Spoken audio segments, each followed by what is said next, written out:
Dios les bendiga, hermanos. En esta mañana les invito a que se pongan de pie. Bienvenidos a la casa del Señor y vamos a comenzar esta escuela dominical. Le invito para que abra su Biblia en Proverbios capítulo 7. Vamos a leer del versículo 1 al 3. Proverbios capítulo 7, versículo 1 al 3. Amén. Aleluya. De igual manera, bienvenidas a aquellas personas que nos acompañan a través de esta transmisión. Dios les bendiga. Esta mañana nos da gusto que nos pueda acompañar por este medio. Proverbios 7 del 1 al 3 dice así la palabra del Señor. Hijo mío, guarda mis razones y atesora contigo mis mandamientos. Guarda mis mandamientos y vivirás, y mi ley como las niñas de tus ojos. Lígalos a tus dedos. Escríbelos en la tabla de tu corazón. Hasta ahí. Ciertamente el guardar los mandamientos del Señor trae vida, amén, trae vida, nos trae bendición.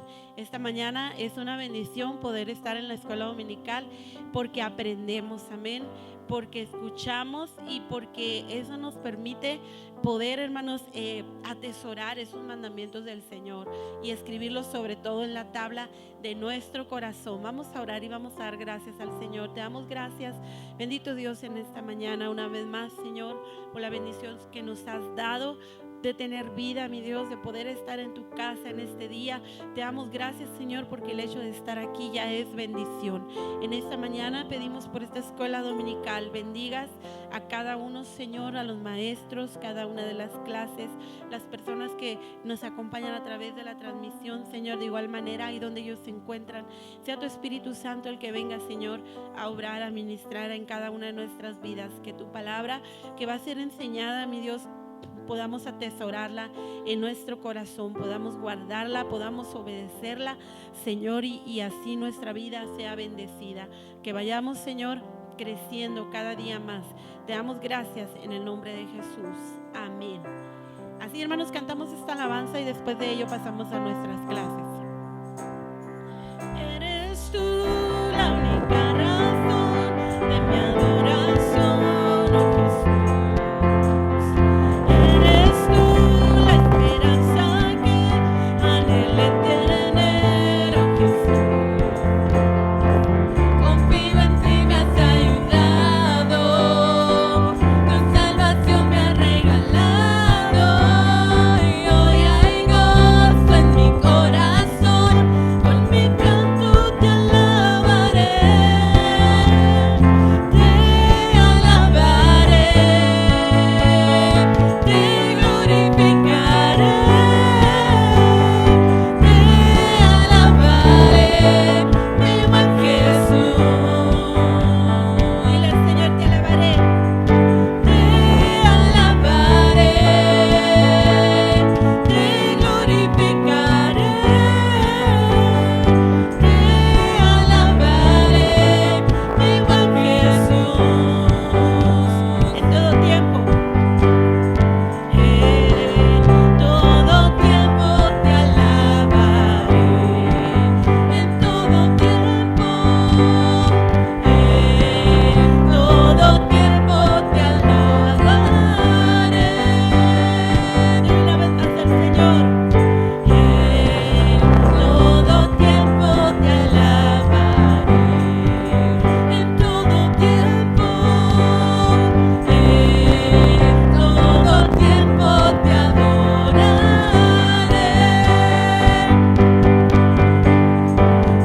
te alabaré, te glorificaré, te alabaré, mi buen Jesús. Hoy te alabamos, Señor. Te alabaré, te glorificaré, te alabaré, mi buen Jesús.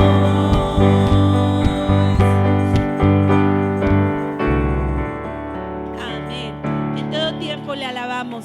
Gloria a Dios. Así pasamos a nuestras clases. Dios les bendiga.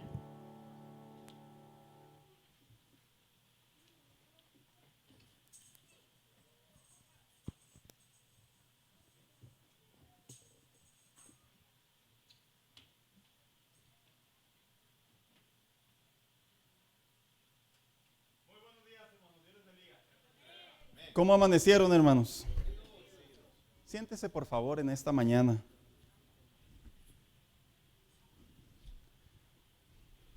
Oiga, qué rica mañana, ¿verdad? Yo creo que ya estamos empezando a sentir poco a poco por ahí el cambio de clima y eso es bueno porque los amantes del calor pues están disfrutándolo, ¿verdad? Pero los que no somos amantes del calor, híjole, cómo estamos sufriendo, hermanos. Ya cuando venga el invierno, pues ahora sí ya, ¿verdad? Vamos a andar más contentos que ahora. Pero de igual manera, qué bueno que está aquí en esta mañana en la escuela dominical. Así que, ¿qué le parece si damos inicio, hermanos? Y yo quisiera hacer la pregunta que hago cada domingo mientras desarrollamos este tema. ¿Cuál es el tema de nuestra clase, hermanos? A ver, repítamelo otra vez. ¿Cuál es? Una iglesia saludable. Ya llevamos meses tratando o trazando este tema con la finalidad de que nosotros como hijos de Dios comprendamos, hermanos, independientemente cuánto tiempo tengamos en el Evangelio, independientemente cuánto conozcamos de la palabra de Dios, no está por demás que nosotros llevemos a la luz de la Escritura lo importante que es que como hijos de Dios comprendamos que la Biblia, cuando hay un inicio en el Nuevo Testamento en relación a la iglesia, tiene como finalidad darnos ese modelo, ese patrón a seguir. Porque si algo estoy convencido en estos tiempos es que se han desarrollado iglesias de mucho estilo, de diferentes estilos, iglesias con diferente manera de interpretar la palabra de Dios. Y no decimos que están mal, hermanos, pero una iglesia debe de ser una iglesia integral, en donde tengamos participación en todos los fundamentos de la fe. No podemos ser una iglesia de solo experiencia y no haya conocimiento. No podemos ser una iglesia en donde se practique mucho el servicio comunitario y no haya conocimiento bíblico, o mucho conocimiento bíblico y no haya experiencia. De alguna u otra manera, todas las iglesias bajo la guianza del Espíritu Santo tenemos que comprender que debemos de tener esos pilares del mismo tamaño y bien firmes, hermanos. ¿Por qué? Porque al final del día eso es lo que es la visión de Jesús. Así que, ¿qué le parece si recordamos el Evangelio de Juan, capítulo 4, versículo 35 al 38? En donde Jesús está prácticamente recordándoles a sus discípulos en aquel entonces cuál era la visión de Él. Y lo vamos a leer solo para estarlo repasando. Y dice, ¿no dicen ustedes, todavía faltan 4 meses para la cosecha? Yo les digo, abran los ojos y miren los campos sembrados. Ya la cosecha está madura. Ya el segador recibe su salario y recoge el fruto para vida eterna. Ahora, tanto el sembrador como el segador se alegran juntos, porque como dice el refrán, uno es el que siembra y otro el que cosecha. Yo les he enviado a ustedes a cosechar lo que no les costó ningún trabajo. Otros se han fatigado trabajando y ustedes han cosechado el fruto de ese trabajo. Dentro del cuerpo de Cristo comprendemos y entendemos que cada uno de nosotros hacemos diferentes actividades, hermanos. La vida de un cristiano debe de ser íntegra, completa. Debe de tener su comunión con Dios de manera privada, pero también debe de tener su comunión con Dios de manera familiar, su comunión con Dios de manera congregacional. ¿Por qué? Porque esos son pilares que sostienen la vida cristiana. Mire, yo recuerdo hace muchos años que se usaba este dicho entre algunos predicadores. Era una manera de, vamos a llamarlo, advertir a esas vidas cristianas que de repente se recargaban en la balanza de un lado al otro y usaban este dicho: no seas oscuridad en tu casa, y luego ¿qué decían? Y candil en la calle, ¿verdad? Era una manera de decirnos que el evangelio se debe de vivir tanto como adentro como afuera de la misma manera. Y cuando hablamos de una iglesia saludable, hermanos, yo creo que la iglesia no solamente debe de ser una iglesia que se goce, una iglesia que crezca en la fe, una iglesia que aprenda a adorar a Dios, sino también una iglesia que de manera bíblica llegue a lo que viene siendo la parte externa de nuestra sociedad. La iglesia no somos un lugar en donde solamente somos exclusivos y los que entramos aquí pues son los únicos que recibimos. No, la iglesia debe de ser un lugar en donde algunos lo interpretan como un hospital del alma, otros lo interpretan como un lugar en donde encuentran esperanza. Y la iglesia tiene muchas interpretaciones y dentro de ella, al hablar de una iglesia con visión, una iglesia conforme a Jesucristo, es lo que ya hemos estado viendo en relación a ello, que la iglesia debemos de tener en mente que tiene elementos para poder desarrollar la visión que Dios nos ha dado. Decíamos qué produce la visión en la iglesia y luego hablábamos de estos rasgos o pilares que de alguna manera contribuyen para que la visión de Dios, la visión de Jesús, dentro de cualquier iglesia pueda crecer. Y decíamos semanas anteriores, es la que tiene un crecimiento espiritual. Hablábamos que el propósito de la iglesia es que tenga más comunión con Dios. ¿Sabe que este punto tiene mucho que ver no solo en el carácter, sino en la iniciativa, hermanos? ¿Hasta qué punto Dios querrá tener comunión con su iglesia, espiritualmente hablando?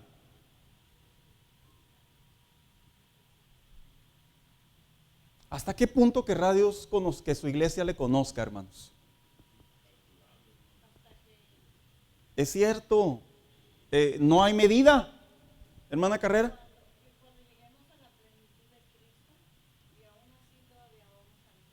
Entonces es una carrera progresiva y la iglesia inicial, si algo tenía como característica, es que no solo se dedicaban a evangelizar, no solo fueron los discursos de Pedro, sino que también hubo momentos en donde los samaritanos, en donde los gentiles, los griegos escucharon la palabra de Dios y también tuvieron la experiencia con el Espíritu de Dios. Posteriormente dice crecimiento numérico. Y aquí hablábamos lo importante que es dentro de la iglesia, cómo es que Dios, la iglesia no la mantiene en un límite, en un punto en donde le dice, así te vas a quedar, así vas a hacer. No, sino de alguna manera lo lleva a un crecimiento continuo. ¿Por qué? Porque de alguna manera la iglesia debe de comprender que el evangelio no es exclusivo para un selecto grupo de personas. Cuando la Biblia dice Juan 3:16, porque de tal manera amó Dios al mundo, nos habla de un Dios que habla al hombre de manera completa, todos los que puedan ser rescatados, todos los que puedan ser salvos, y ahí incluye la iglesia. Y luego decíamos crecimiento de líderes. Lo importante es que dentro de la iglesia se desarrollaron liderazgos, hablábamos históricamente, tuvieron que aparecer ancianos, presbíteros, obispos, ministerios, que son los pastores, evangelistas, etcétera, etcétera. Pero también hablábamos de los líderes, los que estaban de alguna manera cercanía con los creyentes. Porque los líderes dentro de la iglesia son claves, hermanos. La iglesia no es una iglesia dictadora. Una iglesia dictadora generalmente no termina bien. Le pregunto a usted, ¿algún país que ha marcado dictaduría ha terminado bien? No, hermano. Yo creo que un ejemplo muy claro, sin verlo como crítica, es lo que le sucedió a Cuba. Cómo entró la dictaduría en Cuba y por más de que la querían mantener a la opresión en el pueblo, ahorita actualmente se está rebelando considerablemente. ¿Por qué? Porque la dictaduría no es un liderazgo de Dios. Y dentro de la iglesia tampoco. Ahora vamos a ver esos otros pilares que vienen siendo crecimiento en doctrina, crecimiento en las obras de Dios y si tenemos tiempo, crecimiento en los dones y talentos. Así que vamos a entrar en ello. ¿Qué es lo que nos referimos cuando decimos que la visión de Jesús, la visión de Dios, es un crecimiento en la doctrina? La visión, la que su visión le hace crecer en doctrina. Yo creo que cuando hablamos de doctrina, hablamos bastante en la característica anterior donde veíamos cuáles son de alguna manera los fundamentos comunes de la iglesia de Cristo. Pero ahora lo vamos a ver desde la perspectiva de la visión de Dios. Y dice de la siguiente manera, la doctrina nos referimos a los fundamentos que traen las enseñanzas que manifiestan la voluntad de Dios para el hombre, pero también para la iglesia. Es cierto, el creyente debe de aprender cuál es la doctrina de Dios, debe de saber cuál es la voluntad de Dios, debe de conocer qué es lo que Dios le pide a él en su vida diaria y de qué manera puede tener acceso a las bendiciones de Dios. Pero también de la misma manera cuando hablamos de la doctrina de Dios hacia la iglesia, es porque en el Nuevo Testamento sí se ve, hermano, que se formó una estructura. se ve que existieron parámetros inspirados por el Espíritu Santo en donde la iglesia de alguna manera comenzó a comprender que esas enseñanzas los llevaban a un crecimiento, a la visión de Dios. Y dice de la siguiente manera: una vez que la iglesia crece, los apóstoles debían, ¿qué dice? Adoctrinar. Hechos 2:42, por favor. Por favor, ¿lo leen?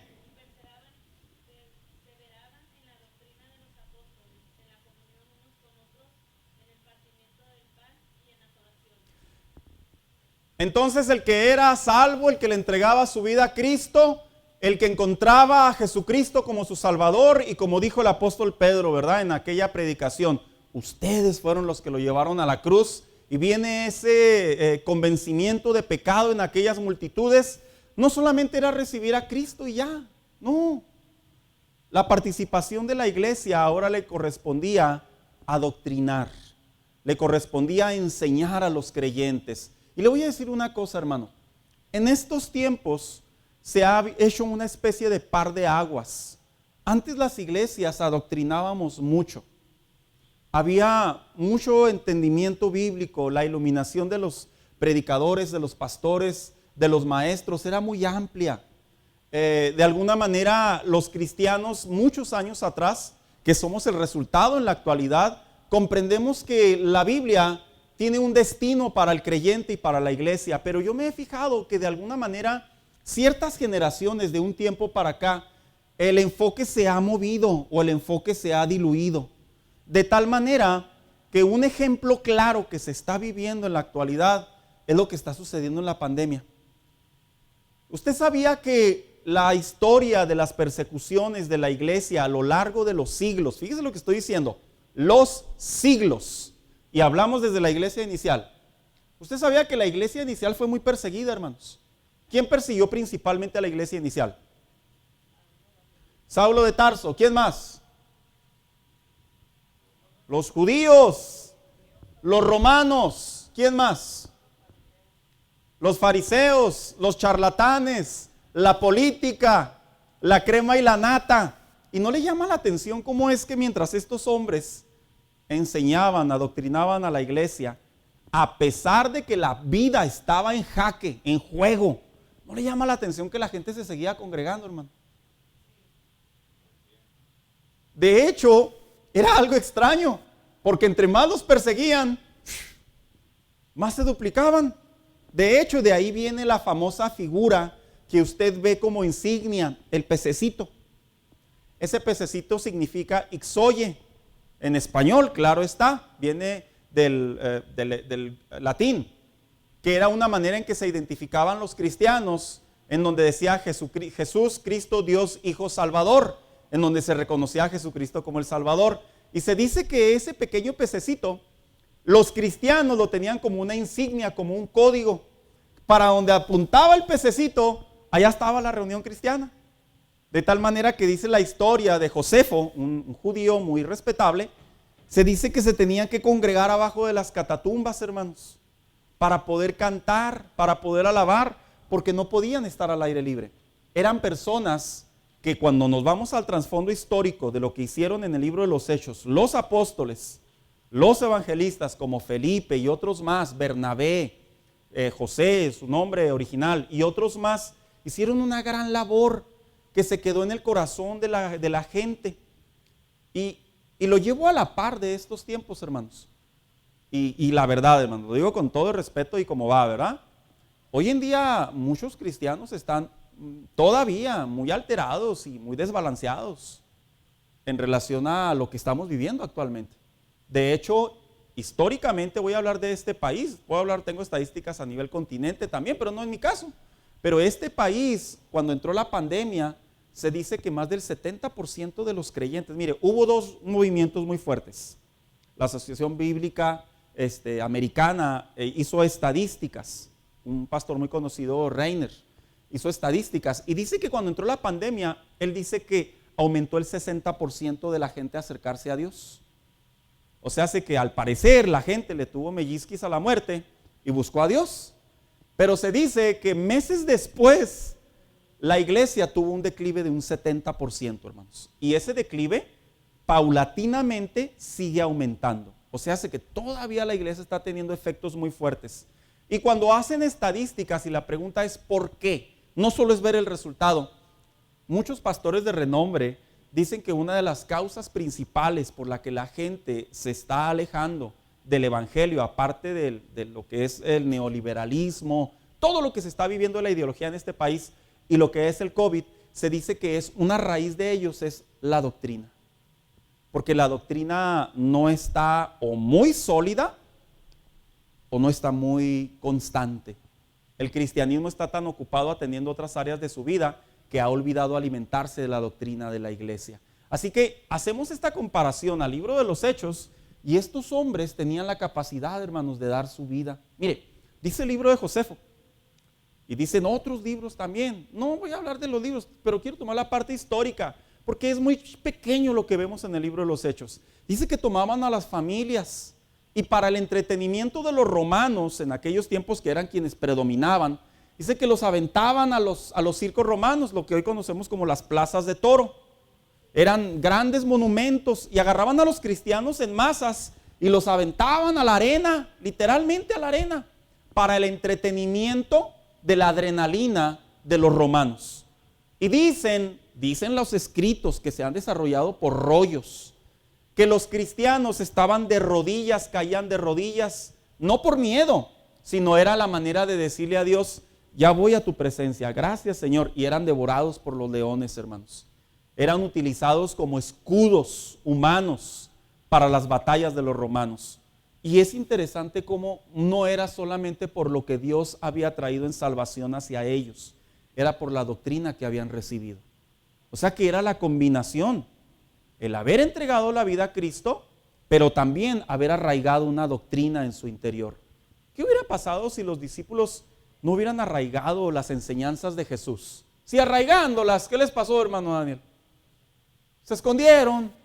Obviamente era un proceso, ellos estaban por entender el proceso de Jesús, pero imagínense arraigando, viendo a Jesús por 3 años aproximadamente. Se escondieron hasta que tienen el encuentro en el libro de los Hechos. Imagínense lo importante que es la doctrina para el Hijo de Dios. Así que dice aquí, esto fue clave para que la iglesia fuera saludable y a la vez comprendieran la visión de Dios que con el tiempo los llevó a mantenerse unida a pesar de los diferentes eventos que vivieron. Primera de Timoteo 3:15, por favor.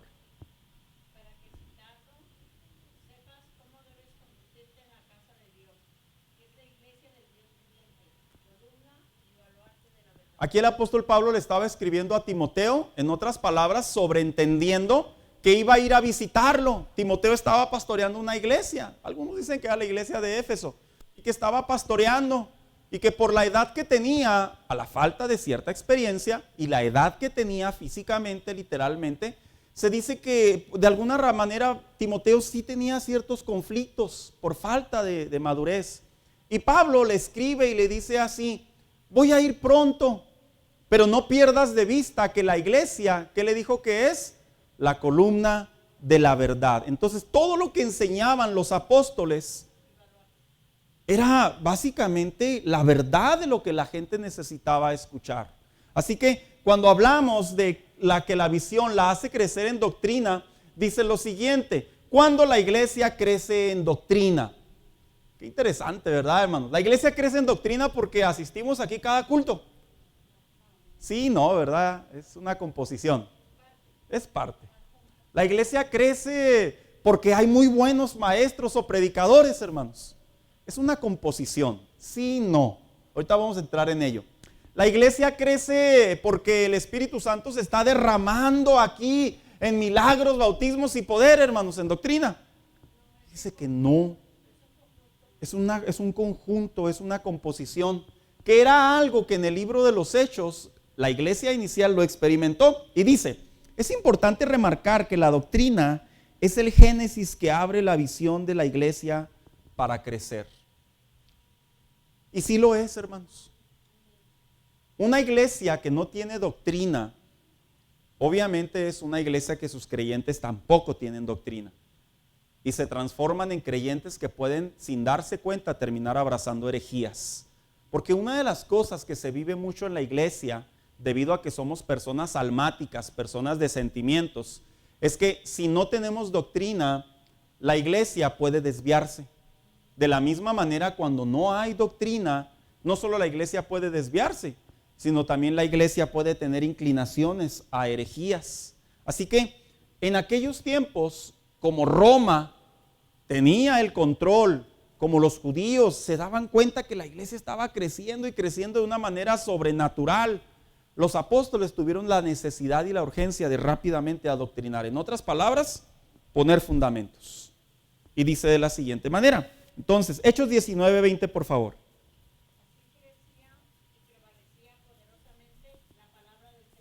En otras palabras, mientras había persecución, la iglesia permanecía. ¿Pero por qué era la causa que permanecía? Porque había doctrina. De hecho, muchos creyentes, afortunadamente, yo creo que tenemos todavía esa comunión firme en Dios por la doctrina, hermanos. Betty.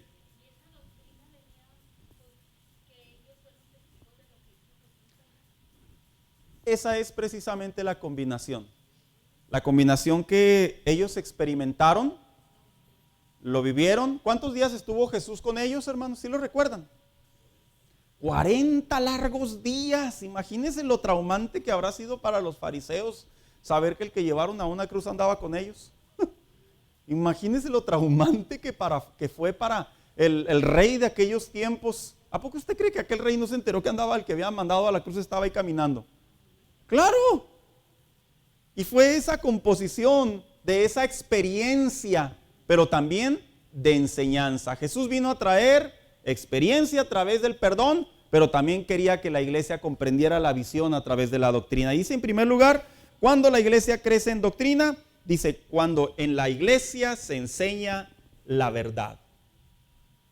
Alguien dijo que en estos tiempos la verdad es relativa. ¿Sí lo ha escuchado? Dicen por ahí que cada quien tiene su verdad. También he escuchado esa frase. Otros dicen que la verdad no existe, que lo que existe es cómo se ven las cosas. De hecho, así dicen los abogados. Acá los maléficos, ellos dicen, no, la verdad no es la verdad es cómo la presentas. Qué duro, ¿verdad, hermanos? Y en estos tiempos, en realidad, hoy en día es cierto, las iglesias pareciera ser que no todas las iglesias enseñan la verdad, hermanos. Yo siempre hablo de los dos lados de la moneda. No todas las iglesias enseñan la verdad. Porque si en verdad todas las iglesias enseñáramos la verdad, hermanos, nuestros niveles de audiencia, de membresía, en realidad no serían tan fluctuantes. Enseñar la verdad representa una espada que se clava en el interior de uno, dice la carta a los hebreos, la carta del apóstol Pablo a Timoteo, dice que es una espada que va dentro de uno, y dice que va y penetra, de tal manera que la verdad era fundamental. Y alguien que me ayude con Hechos 17:11 para continuar. Y estos eran más nobles que los que estaban en Tesalónica, y recibieron la palabra con toda solicitud, escudriñando cada día las escrituras para ver si estas cosas eran así. ¿Cuál debe de ser el deber de la iglesia? Hay ocasiones, lo digo muy pocas veces, pero lo he dicho. ¿Quién me ha escuchado cuando yo he dicho que inclusive lo que yo predico lo revise? Yo recuerdo cómo antes era común, ¿verdad? ¿Quién llegó a tener esas experiencias que de repente estaba en la iglesia, hermano? Ah, sí, hermana Carrera. Una cosa es equivocarse de un nombre, de algún concepto, y otra cosa muy diferente es ya enseñar algo falso. Es muy diferente. ¿Cuántos se acuerdan de repente cuando estaban predicando los evangelistas, los pastores, y luego gritaban, y el diablo vive, y luego la iglesia, ¡amén! ¿Se acuerdan, hermano? Se le salía el predicador. Así estaba la iglesia tan impuesta a que cualquier palabra que salía de los predicadores, todo era un amén. ¿Ya ve? Y dice la escritura que había una iglesia, la iglesia de la ciudad de Berea, que a pesar de que miraba que hubo un crecimiento numérico, a pesar de que miraba obra de Dios, a pesar de que miraba persecución y miraba transformación, y principalmente en la vida de Saulo, dice la escritura que aún así se tomaban el tiempo para cotejar con la ley la doctrina que se estaba enseñando en aquellos tiempos. La iglesia crece cuando un creyente escucha la verdad. No podemos engañarnos. Mire, hermano, le voy a decir una cosa muy respetuosamente. Hay personas que cristianamente también les gusta escuchar mentiras. Se escucha raro. ¿A poco sí? ¿Quién ha tenido esas amistades que, aunque le estén contando un churro, perdón la palabra, se la cree? Y uno dice, no entiendes que te están contando mentiras, pero ¿cómo sabes si sí funciona, si sí es cierto? Y uno dice, híjole, ¿cómo? Son personas que de alguna manera quieren creer esa mentira para a ver si se transforma en algo bueno. Y esas amistades, hermanos, de alguna manera duele. Porque uno dice, ¿cómo, verdad? Puede ser tan así. Imagínense en la verdad. Muchos cristianos de alguna manera saben que no están escuchando la verdad. Saben que la están escuchando a medias. Y aún así, se la quieren creer. Como si Dios le hubiera traído una nueva revelación al hombre. La revelación ya fue escrita y está muy clara. La iglesia tomaba el tiempo para aprender la verdad. Eso es lo que hace crecer a un creyente y a una iglesia. La verdad. 2. ¿Cuándo crece una iglesia en doctrina? Cuando en la iglesia se enseña constantemente. Fíjese que hoy con estos cambios posmodernos que vivimos en el evangelio y con la vida tan ajetreada que se vive, con esa vida tan ocupada. ¿Cuántos se acuerdan cuando se levantaba el papá en la mañana y leía todo el periódico con varias tazas de café? Hoy en día ya no se puede hacer eso.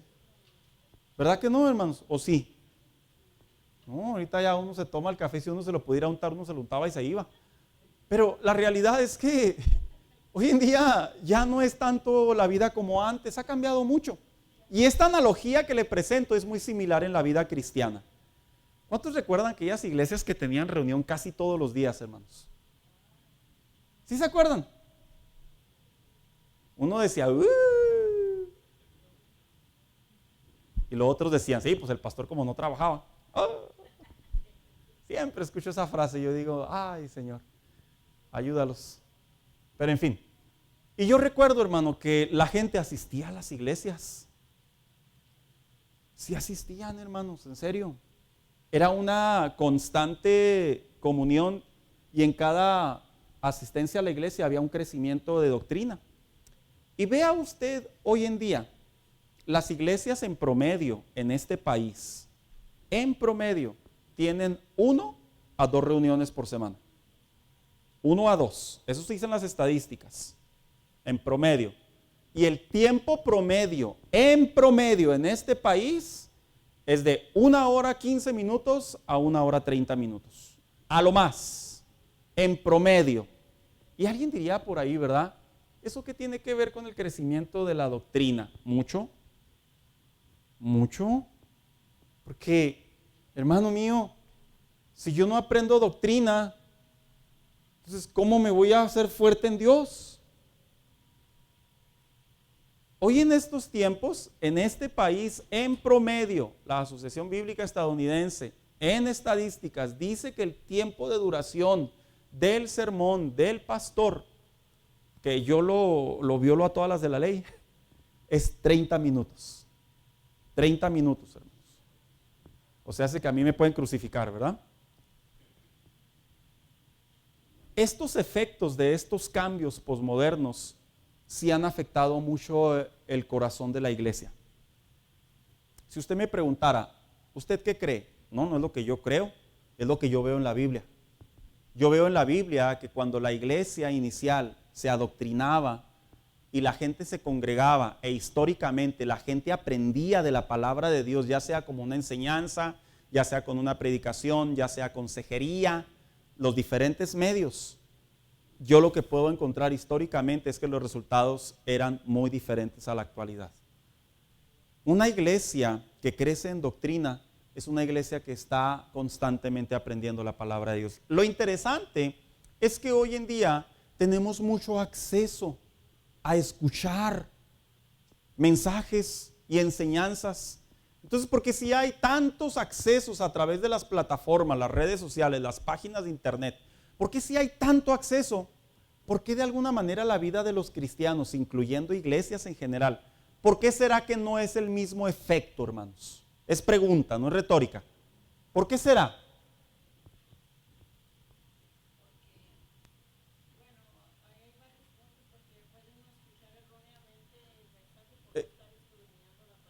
Eso es muy cierto, ese es un buen argumento, porque puede existir el punto de falso, ¿verdad? No necesariamente error, falso, que es muy diferente. Otro.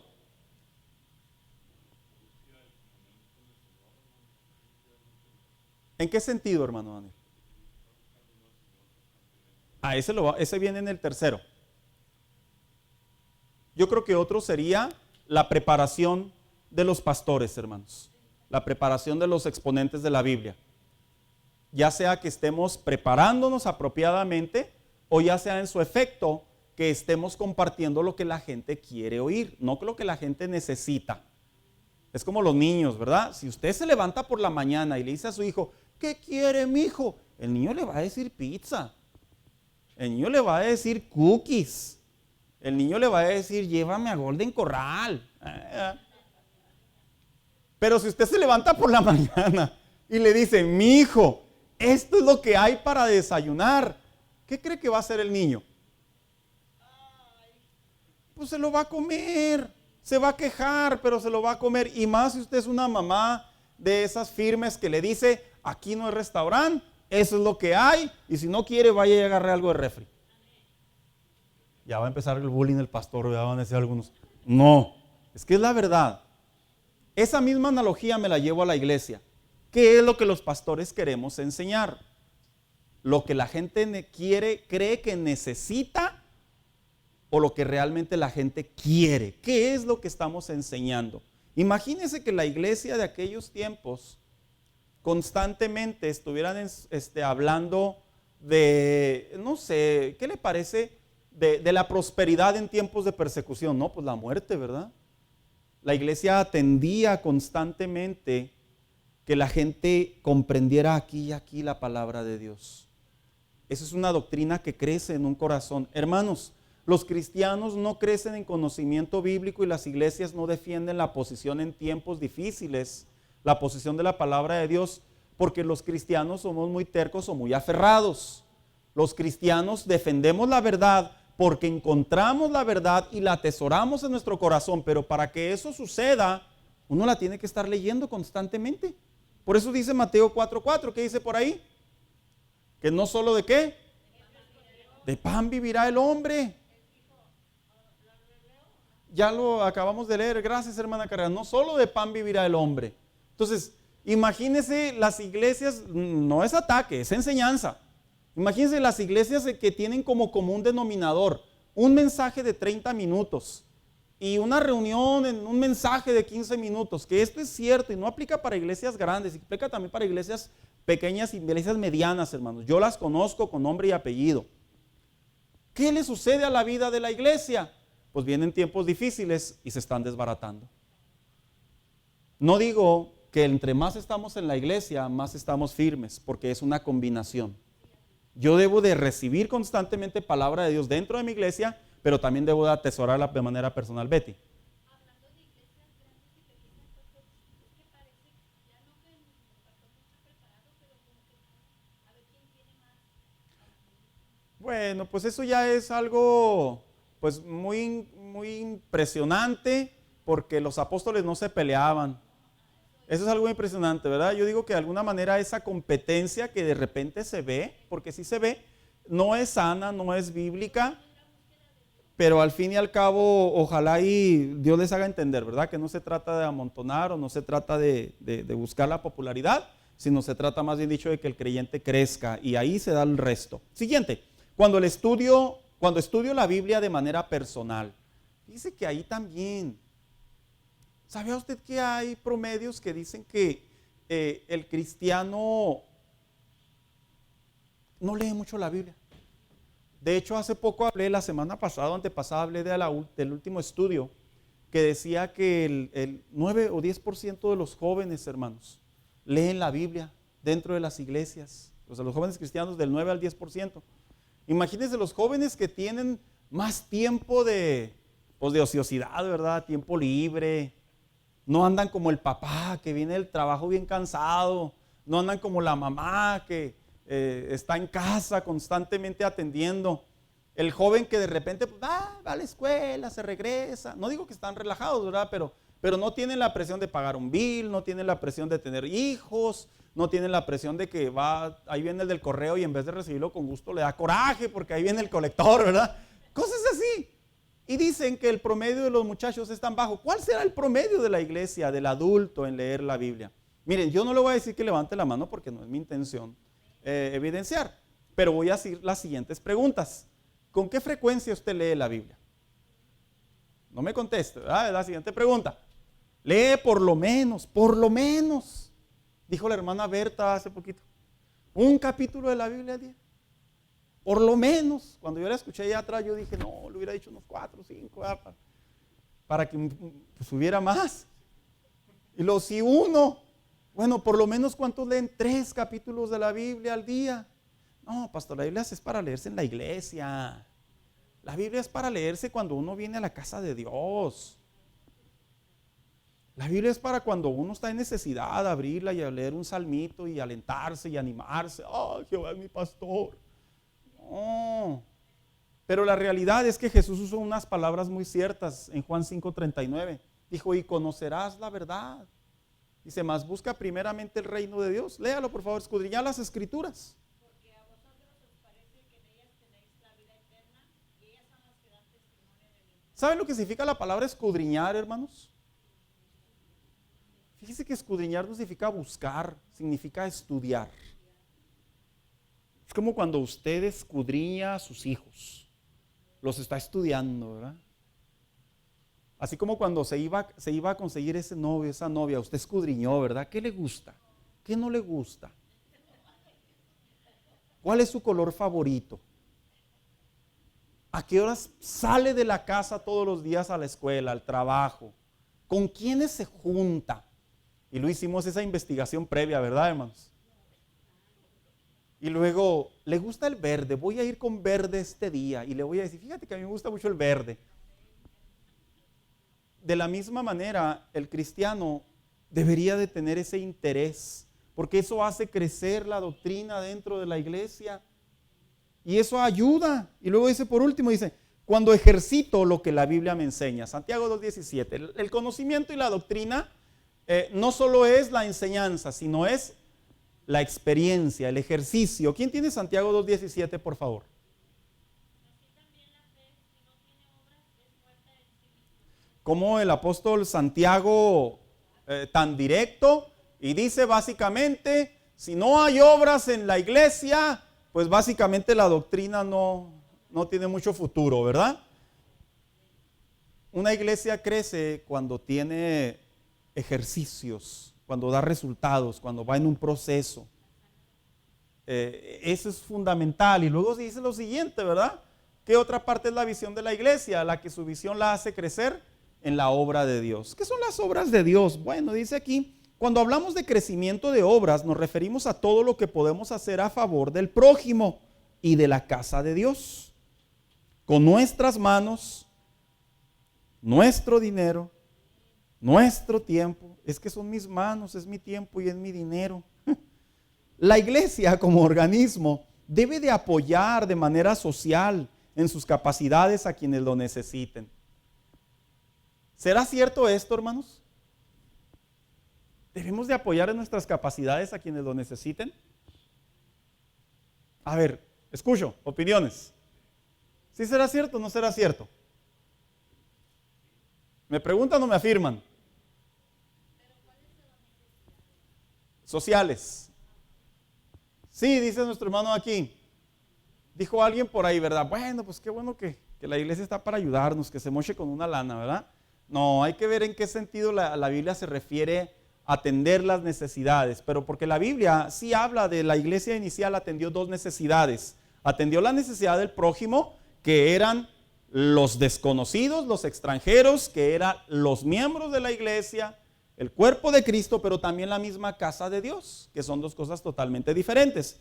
Y dice aquí, esto no se trata de restar de nuestros beneficios obtenidos por Dios, sino más bien que aumente el fruto a nuestra cuenta. No, hombre, ¿qué me la voy a andar creyendo yo, verdad esa? Se la voy a figurar así. ¿Usted qué cree que hacen las personas que juegan la lotería? ¿Ha hablado con las personas que juegan la lotería de manera semanal? Pero usted sabía que los verdaderos apasionados, no el que nomás va a ir a comprar, no, el que ahí fielmente va, ellos tienen una filosofía. Ellos dicen, es que no estoy gastando, estoy invirtiendo para cuando me gane. Ese para ellos no existe. Para ellos, como dice el dicho, la suerte es loca y a cualquiera le toca. No estoy apoyando el concepto, estoy hablando del pensamiento, la filosofía de los que juegan la lotería. Lo interesante es que cuando hablamos de la visión de hacer crecer en las obras de Dios a lo que Jesús estableció, yo me he fijado que de repente en la vida cristiana, hermanos, existen esos dos pensamientos o tres. Vamos a mantener los tres en la balanza, ¿verdad? El pensamiento egoísta, aquel que dice, ¿pero por qué yo? Así, ¿verdad? Como cuando le decimos a los hijos, hijo, voy a comprar comida y le vas a la mitad a tu hermano, pero si me lo compraste a mí, ¿verdad? Ese es el primero, el egoísta. Está el balanceado, el que hace de acuerdo a sus oportunidades, a la voz de Dios, a sus capacidades. Pero está el que obviamente de alguna manera cree a Dios. Porque para poder participar en las obras de Dios, esto es un acto de fe, hermanos. Vuelvo a repetir, participar en las obras de Dios es un acto de fe. Una vez escuché a alguien orar y decir, Señor, no te estoy dando para que me des, te estoy dando porque ya me diste. Y es una oración correcta, porque si yo me espero a recibir, pues básicamente pues nunca voy a poder dar. Y la jugada aquí es que la iglesia y la visión del Nuevo Testamento tiene ciertos puntos claves que ayudaron y entremos en ello. Antes que nada, Filipenses 4:17, ¿qué dice por ahí?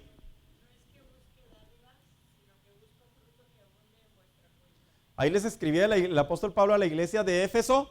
Dice, no es que busque de ti dádivas, no es que quiera que me des, sino frutos que abonen ¿a dónde? ¿A cuál cuenta? ¿Cuántos saben cómo anda su cuenta celestial, hermanos? ¿Cómo anda el 2K? El 401.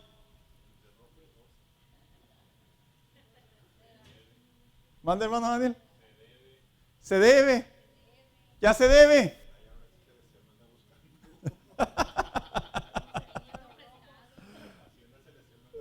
Oiga, yo he sabido de personas por ahí, ¿verdad? Que están muy al pendiente de sus ahorros. Y aquí dice el apóstol Pablo, dice, yo no busco de ustedes, le dice a la iglesia de Filipos, dice que me den, yo busco de ustedes que ustedes abonen a la cuenta de Dios. Y cuando yo hablo de la cuenta de Dios, hablo de algo que todavía no obtenemos, hablo de algo que todavía no lo vemos, hablo de algo que no se va a entregar en este momento necesariamente. Yo estoy hablando de aquello que vamos a ver de manera, yo sí me atrevo a creer, sorpresiva, hermanos. De manera sorpresiva en el cielo. ¿Por qué digo de manera sorpresiva? Porque en realidad no tenemos un control de qué es lo que hemos hecho por Dios a manera de obras. No hay un control. Entonces es como el marranito, ¿verdad? ¿Quién se acuerdan de los marranitos? Esos que le echaba y la única manera de sacarle, ¿cuál era? No crea, yo tenía un marranito cuando estaba chavito, que le metía ahí algo ahí. Y cuando ya me apretaba la tripa, algo le metía y caían las monedas. Batallaba mucho, pero sí. Pero la realidad es que nunca se sabe cuánto uno tiene hasta que uno lo quiebra. En el cielo y en la visión de Dios funciona de la misma manera. Y dice así, ¿cuál es el propósito de las obras de Dios? Dice que la iglesia tenga apoyo en sus diferentes áreas. Siempre hay un lugar donde servir, donde ofrendar, donde ayudar, etcétera, etcétera. ¿Por qué lo digo de esta manera? Porque hoy en día las iglesias de alguna manera se corren de manera administrativa. Muchas de las cosas que suceden dentro de la iglesia no sabemos ni siquiera cómo suceden, pero sabemos que ahí están. ¿Sí sabía eso? Antes, la gente que no tenía a Cristo, yo la entendía, que no sabían cómo corre una iglesia. Pero interesante es esto, que hoy en día muchos creyentes no saben cómo corren las iglesias. No tienen idea.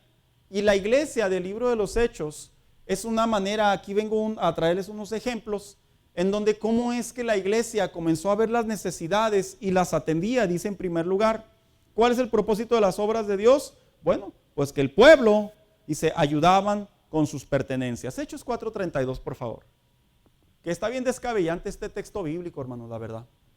Y la multitud de los que habían creído era de un corazón y un alma, y ninguno decía ser suyo propio nada de lo que poseía, sino que tenían todas las cosas en común. Amén. ¿Sí lo escuchó, hermano? Nadie decía que era de ellos lo de ellos. Nadie. Oiga, una mentalidad, pues le digo, descabellante, ¿no, hermano? Hoy en día existen pensamientos, como le presenté los tres ahorita, que de alguna manera cuando se trata de apoyar, de hacer crecer la obra de Dios a través de las obras, hoy en día este sentimiento, esta expresión, esta obediencia sí está limitada. Hoy en día las personas generalmente, un día me dijo, mire, le voy a decir lo que me dijo una vez un creyente. Mire, pastor, porque me le acerqué y le dije, hermano, ¿le gustaría participar en alguna área dentro de la iglesia? Y le voy a contestar como me contestó.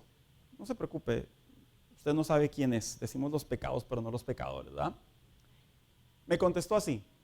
Me dice, yo para eso ofrendo y yo para eso diezmo. Eso fue lo que me dijo. Cuando me dijo eso, y me lo dijo bien, no crea que fue arrogante ni grosero, me lo dijo de una manera muy natural. Le dije, entonces estoy entendiendo, hermano mío, le dije que usted no le gustaría participar en alguna área dentro de la iglesia. Hay muchas. Y me dice, no. Dice, yo en realidad soy una persona ocupada y mis tiempos están muy limitados. Este tipo de corazones de alguna manera nos hacen entender que cuando el evangelio hay una doctrina dentro de uno comprende que el egoísmo ya no es parte de la relación con Dios. De alguna manera todos tenemos que apoyar, hermanos, la obra de Dios. Todos. Diría alguien, yo apoyo orando. No, pues si viviéramos de las oraciones, está difícil. Ay, pastor, qué carnal. No, es la verdad. Es la verdad. Hay muchas áreas a cubrir dentro de la iglesia. Es una combinación. Y luego dice aquí que el pueblo quitó ese pensamiento de decir esto es mío y lo ponían al apoyo de los demás hermanos en la fe. Cuando la iglesia de Cristo nace, históricamente hablando, no solo era gente pobre, hermano, como se cree. También había gente rica. También había gente importante. Si no hubiera sido así, no hubiera existido las oportunidades que tuvo la iglesia para expandirse. Siguiente, dice Bernabé, ejemplo de apoyo, pero de apoyo económico. Hechos 4:37, por favor.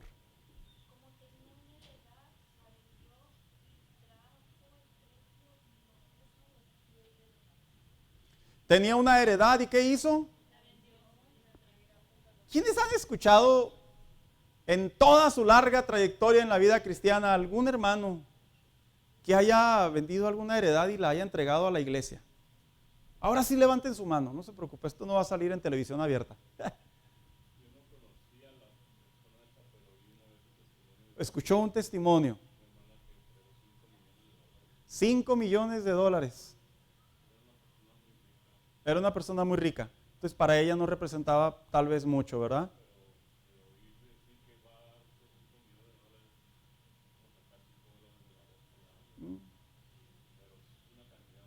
Una cantidad muy elevada y deseando ya haya tenido una buena inversión.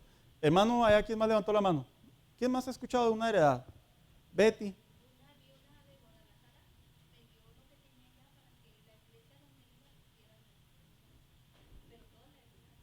Qué interesante. ¿Alguien más, hermanos? Hermana Angélica.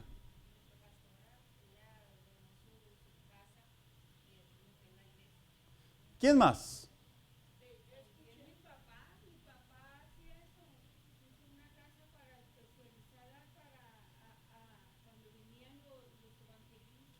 Ok. Una casa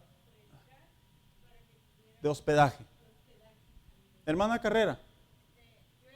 Yo no lo escuché, eso pasó en la familia mía, pero fue en la iglesia católica. Oh, La mamá de mi tía, Felipa, dio todas sus pertenencias, todo lo que tenía de posesión. En un día tomó la decisión y fue y la entregó a la iglesia. Pero el padre le dijo no, porque todavía tienes una hija. sensato. Sí, y no le aceptó, le dijo no, dáselo a su hija y ya tu hija que haga lo que tiene que hacer. Qué interesante. Y esto fue pues, una cosa muy bonita porque ella de todo su corazón estaba dando todo. Bien. Ahora, fíjese, 1, 2, 3, 4, 5, 6. ¿Y los demás? Ahora voy a replantear la pregunta. ¿Ha escuchado una historia ahora? ¿Quién ha escuchado dos? ¿Dos? ¿Tres? ¿Cuatro? ¿Cinco? ¿Seis? ¿Por qué hago esta analogía? Porque lo que quiero llevar es a esto, hermanos, que en realidad en aquellos tiempos la gente no tenía problemas para bendecir. Sería un poquito insensato de mi parte ponerme así como los predicadores de por ahí, ¿verdad? Dele al Señor su casa, siémbresela al Señor. Ya ve, usan ese tonito, ¿verdad? Poderoso. Siémbrasela, créele, Él te dará oro, fluirá miel. Y yo no sé qué tantas cosas por ahí nos enseñan de repente. Yo no creo en ello, no creo que es la manera, pero yo sí creo que Dios pone en el corazón de una manera muy privada de los creyentes, ya sea viendo la necesidad, ya sea escuchando la voz de Dios, o ya sea porque Dios se lo mostró en la palabra de diferentes maneras, que de alguna manera, si no ha sido heredar, hacer una herencia a la iglesia, de una casa, de una propiedad, yo creo que otro tipo de cosas sí. ¿Quién ha escuchado la voz del diablo que le dice, dona tu carro a la iglesia?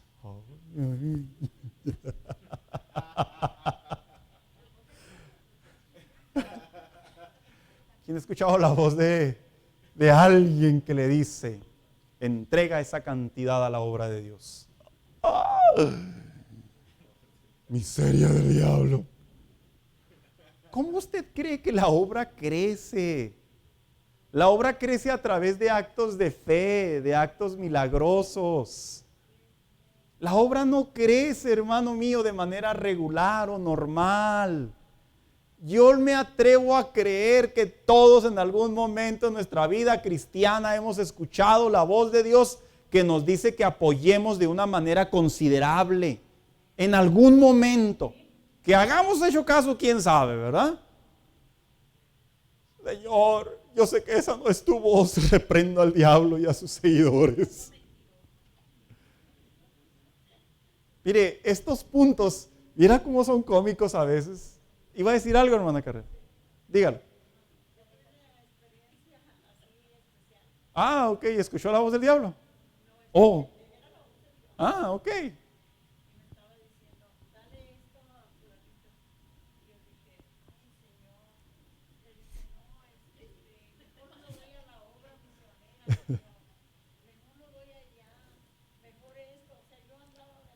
Sí.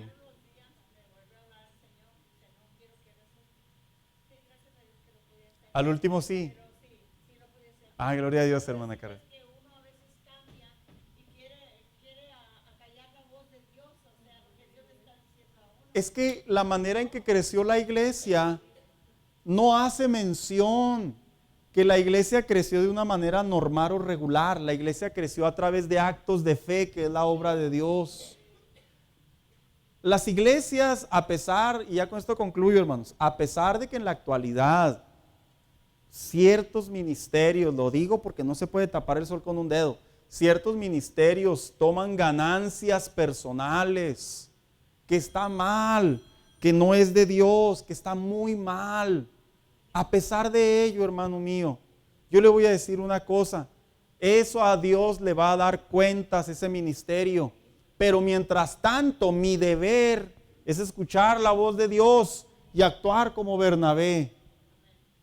Bien, nomás con un amén me voy. Pensé que estaba hablando en François. La iglesia crece en la visión de Dios cuando la iglesia actúa por fe. Antes no. Miren, aquellos que me conocen de algunos años y de más años, yo no enseño mucho esto, no insisto en esto, porque yo sé que es una parte privada entre Dios y uno. Sin embargo, sí es bíblica. Y en ese sentido y en ese contexto yo se lo quiero decir a usted. Una vez, ya con estas palabras finalizo ya, póngase de pie. Una vez me dijo un hermano, me dice, Saúl, como que siento que Dios me está diciendo que haga esto a la iglesia, entregar cierta cantidad. Me dice, ¿cómo sé si puedo? Si voy a poder. Le dije, esta fue mi respuesta, es muy fácil, le dije. Dije, te voy a hacer una pregunta un poco indiscreta. Dije, pero es para la respuesta. Le dije, ¿tú diezmas? Me quedó mirando. Me dijo, a veces. Y le dije, entonces si te es dificultoso darle a Dios lo que es de Él, ¿tú crees que te va a ser sencillo darle a Dios algo que es más grande de lo que tú te imaginas? Esa fue mi respuesta a manera de reflexión, que generalmente a quienes Dios les habla hacer este tipo de actos, no es a gente incrédula, es a gente que le cree, gente obediente. Eso es un privilegio, ¿sabe por qué? Porque Dios no se queda con nada. Dice que aquel a quien Jehová da, en realidad le está pidiendo prestado y Dios le devuelve. He sido testigo, hermano. Un día me dijo un hermano, Saúl, con todos los años que tienes del evangelio, ya te hubieras comprado un carro del año si no diezmaras. Así me dijo. Le dije, fíjate que sí es cierto. Le dije, pero tengo algo más que un carro del año. Tengo salud, tengo bendición, tengo a Cristo en mi corazón, veo la mano de Dios. ¿De qué me sirve tener allá un carro? Le dije, que no tiene nada de malo, le dije, es algo bonito. Le dije, pero uno pone en balanza y uno dice, vale más la pena obedecer a Dios. Entonces, ya la semana que entra concluimos, hermanos, en relación a esto. Pero ¿qué le parece si damos gracias a Dios para despedirnos? Y le quiero pedir aquí a nuestra hermana Mari Castañeda si nos despide en oración, por favor.